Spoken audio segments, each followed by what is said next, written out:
શું ભારતમાં રોકડ રકમ એટલે કે કેશનો જમાનો પૂરો થઈ જશે? ડિજિટલ રૂપિયા શું છે અને શું ડિજિટલ રૂપિયો એ માત્ર યુપીઆઈનું નવું સ્વરૂપ છે કે પછી કોઈ નવી જ ટેકનોલોજી? કેવી રીતે મેળવી શકાય આ ડિજિટલ રૂપિયા અને કઈ બેંકો આપી રહી છે આ સુવિધા? યુપીઆઈ અને ક્રિપ્ટોકરન્સીથી કેટલો અલગ છે આ ઈ રૂપી?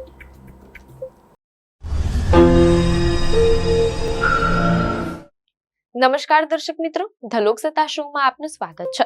શું ભારતમાં રોકડ રકમ એટલે કે કેશનો જમાનો પૂરો થઈ જશે? ડિજિટલ રૂપિયા શું છે અને શું ડિજિટલ રૂપિયો એ માત્ર યુપીઆઈનું નવું સ્વરૂપ છે કે પછી કોઈ નવી જ ટેકનોલોજી? કેવી રીતે મેળવી શકાય આ ડિજિટલ રૂપિયા અને કઈ બેંકો આપી રહી છે આ સુવિધા? યુપીઆઈ અને ક્રિપ્ટોકરન્સીથી કેટલો અલગ છે આ ઈ રૂપી?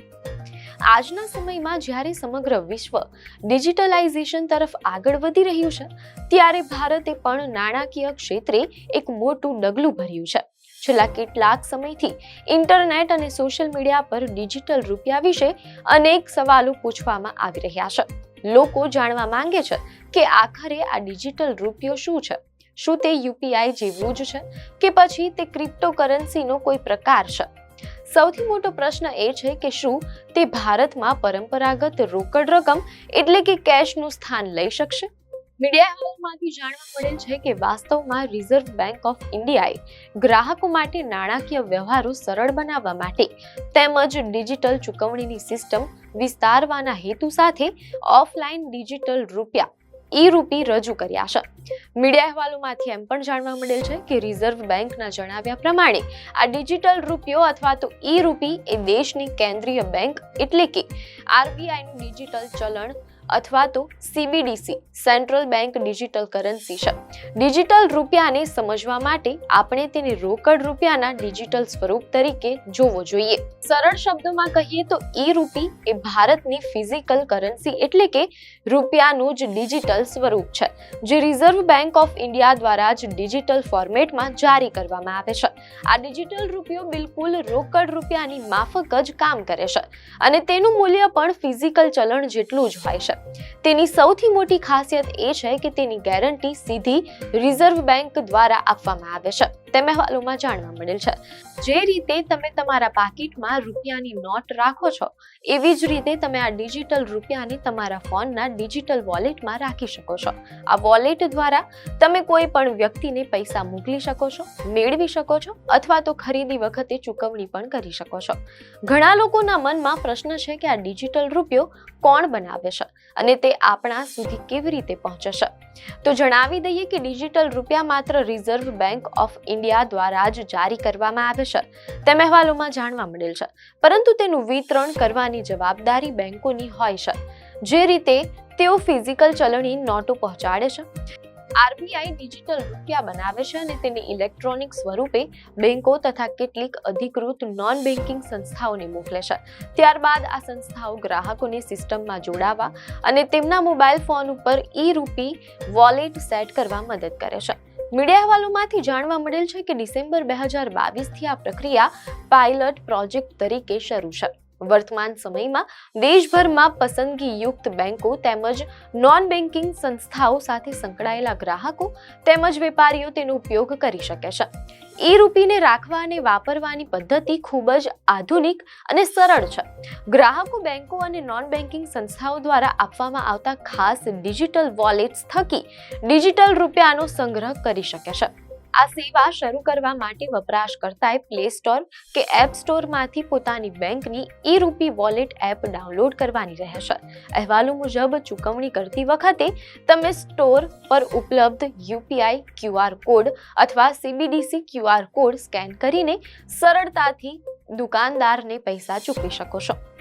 આ સુવિધાને કારણે ડિજિટલ રૂપિયાનો વપરાશ અત્યંત વ્યાપક અને સરળ બની રહ્યો છે.